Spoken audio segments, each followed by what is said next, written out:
Thank you so much. Thank you for the time. It has been almost a year since your inauguration. Have you faced anything that you were not expecting when you took office?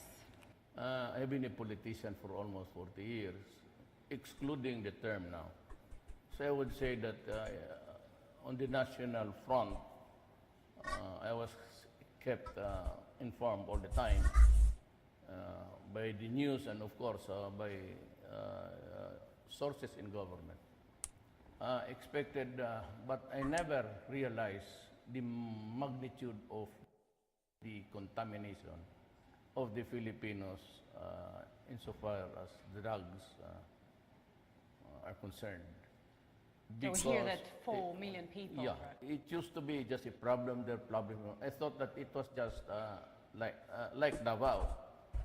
I may have one case now, then probably two, but it was a very constant happening every time.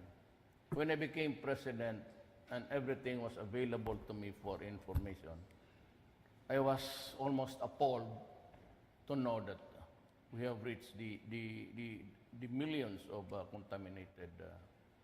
So when I was mayor, I said, do not destroy my city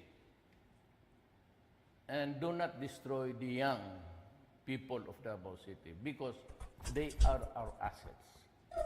We are not rich.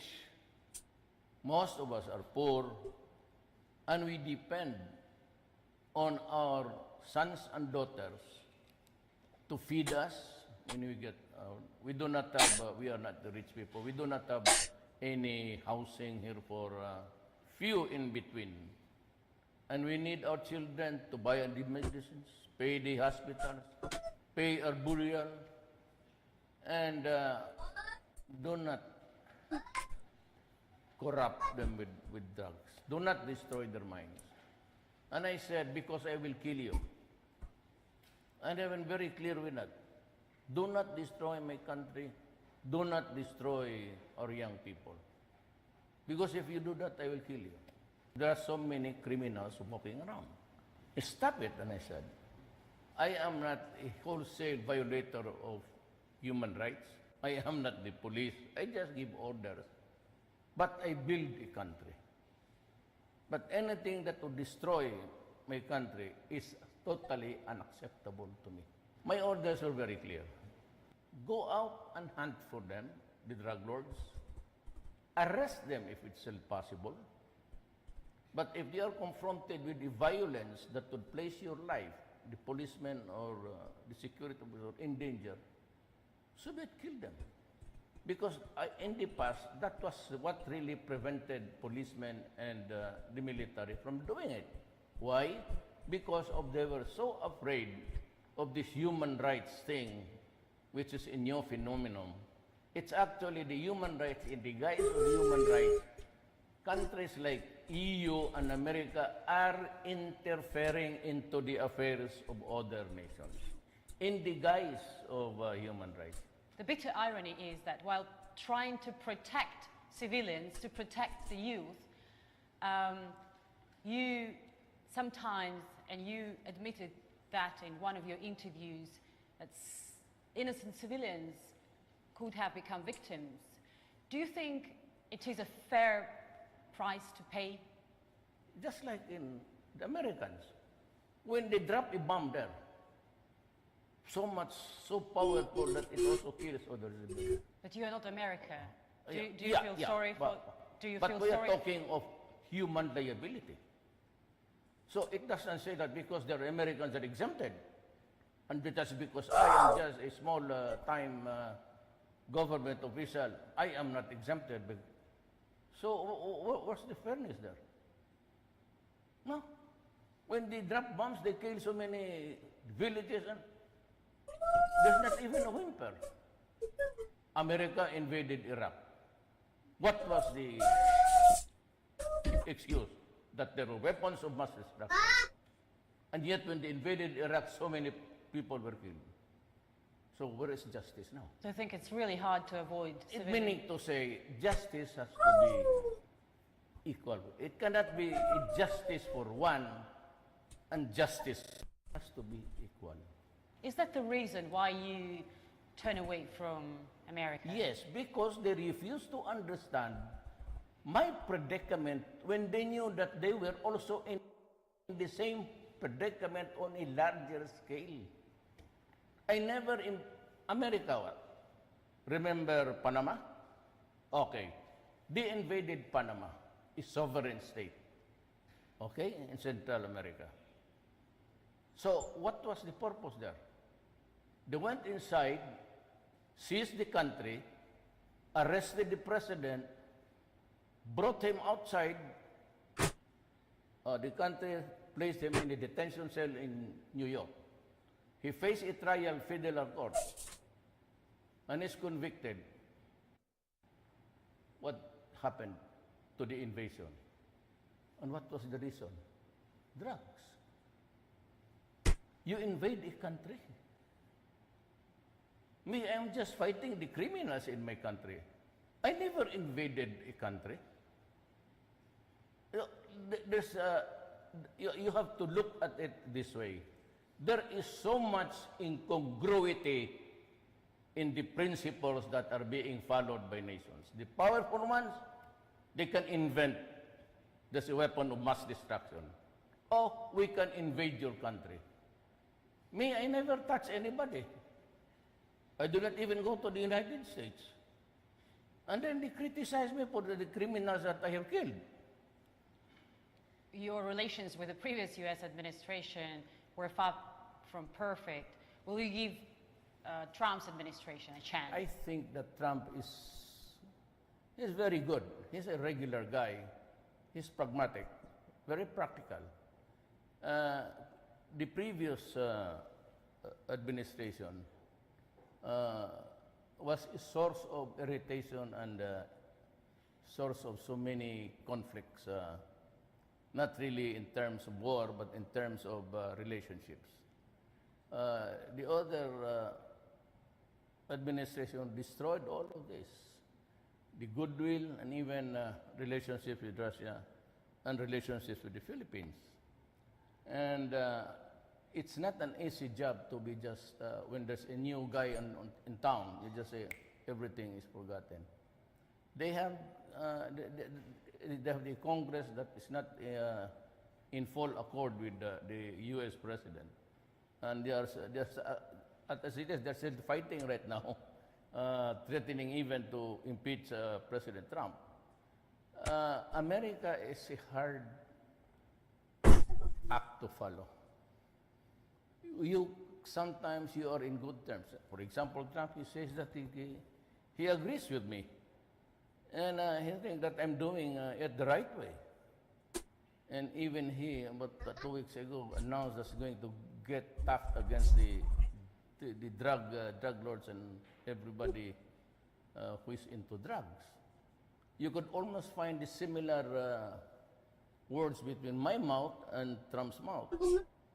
But you know, those things that we ordered and those things that we expect to be delivered is being hampered because it is equally, the powers of the president is subject also to the checks and balances of Congress.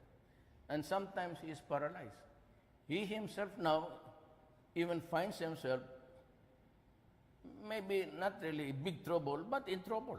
I have nothing against America. We're perfectly all right. Trump is my friend. But my foreign policy has shifted from what of that pro-Western. I now have this working alliance with China, and I hope to establish a good working relations with Russia. Why? Because Western world, EU and everything, they have this double talk. Do you think your society will support this idea? Because there are intensive ties within the society with America, historically. Do you think you will have support of the people? If there is anything to gripe for, it is me griping for. Why did you invade my country 50 years ago? Sat on this land and live off with the fat of the land. And you expect me to be happy?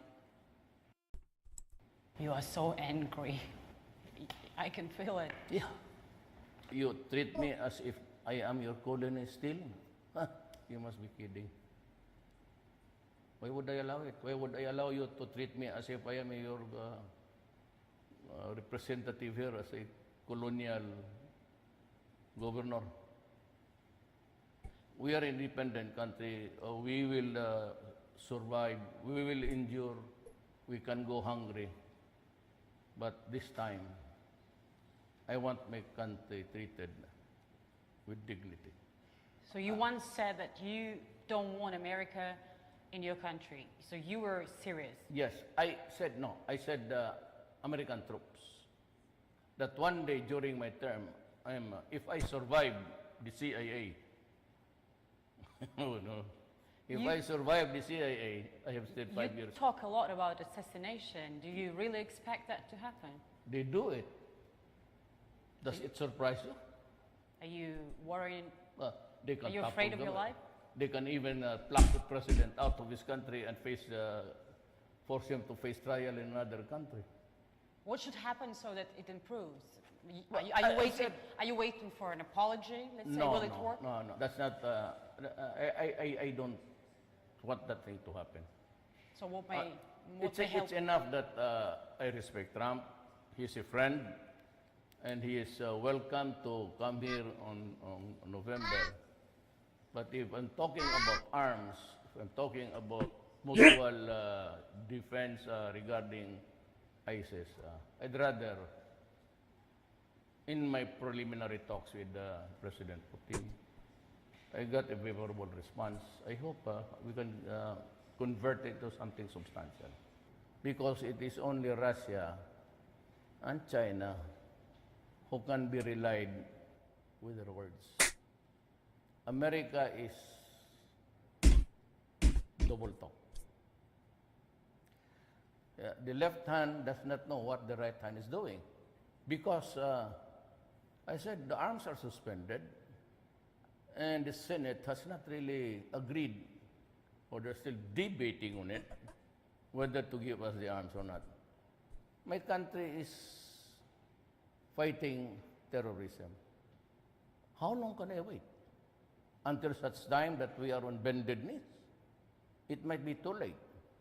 For after all, if I do not act now, and so with the drug problem, if my country collapses, who will bring it back? The United States. Russia sells arms. He does not impose she does not impose any conditions.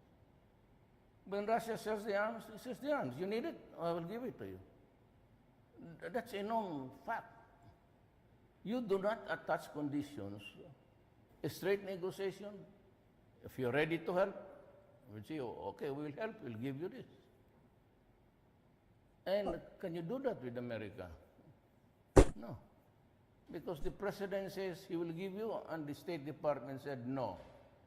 And then his congressman said, no, he's a human rights violator, so we keep a distance. And then, if that is the case, so be it. I will not hanker for it on bended knees. I will not ask for mercy for that alone. You just came back from China. Yes. Your relations with China are a little bit warmer than compared to your predecessor, and actually warmer than it was expected. Yes. We didn't see you riding to the islands in the China South Sea with Filipino flag to put it there as was promised. Is that just tactic, or you changed the strategy? Yeah. When it is so ridiculous, it must be a joke. I'm fond of using jokes here, that I brought that practice also nationwide. That's why I would ride on a jet ski. Why would I ride on a jet ski? I would ride on a boat of the Navy if I want to go there. Imagine riding with a gun at your pinned under your armpit, and you ride a motor there. But you didn't go there on a boat either. Instead you went to China. I was about to go there, but China said, "Can you please avoid it at this time, because it might give the wrong impression, and that the vast sea there, theirs would also go there. And out of respect of my friendship with China, I said, okay.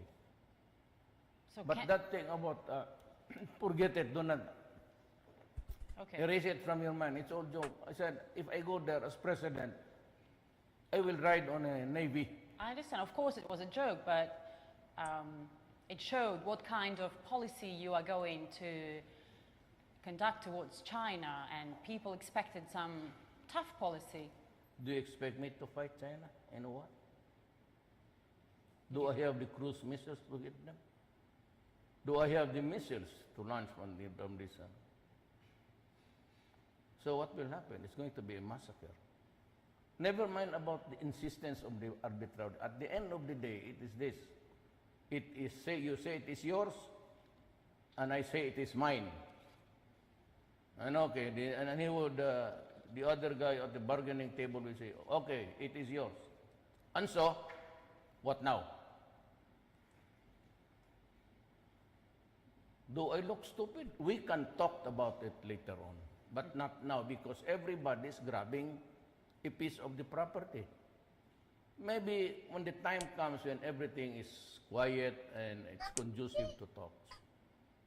And they said the dimension about joint venture and, but not now. No hard sell now. I realize that, and because sometimes of the high-handedness of America in treating its friends as if we are not friends. So I decided that I will craft an independent foreign policy that would allow me to interact with China and the rest of the world and in Europe to reach out for new markets. Problem now is events just like any other places, especially in the Middle East. The radicalism, the extremism has overtaken us. Just like in the Middle East, it used to be a problem of Iraq, and the United States went there to declare war for no reason at all, except the weapons of mass destruction were there, then undermined Libya, and you have this problem now. So, and the usual entities of talking about peace has been overtaken by the extremism now prevailing in the world. Same thing here. The ISIS has established a base in my country and down south, and we are fighting terrorism, just like any country. And we need the arms, and suddenly two senators of the U.S. Congress said that they will not proceed with the exportation of selling the firearms. And I said, no problem. I can always go to China, to Russia, to plead my case. And I said, you would understand, because they are also suffering from terrorism. They are talking of a worldwide problem. Why can't Trump just be open and just to tell his counterpart, President Putin, that, hey guys, we have the same problem, so what's your strategy there? How could it affect your national security, by the way? Tell me. So what about ISIS? Do you think ISIS militants here in the Philippines, they're homegrown or they were kind of imported? There are so many Caucasians looking. We have captured or killed about 6 already. And they are from the Middle East mostly. Okay. And how are you going to fight the terrorism, this task that so many countries actually fail to deal with? Well, not really fail, but put it under control. It's a state of the mind which cannot be erased easily. In every generation, there is always a serious problem to solve. And so you have to be serious about it. And sometimes not go beyond, but in excess of what is really called for. Because you want an assurance that your country is safe.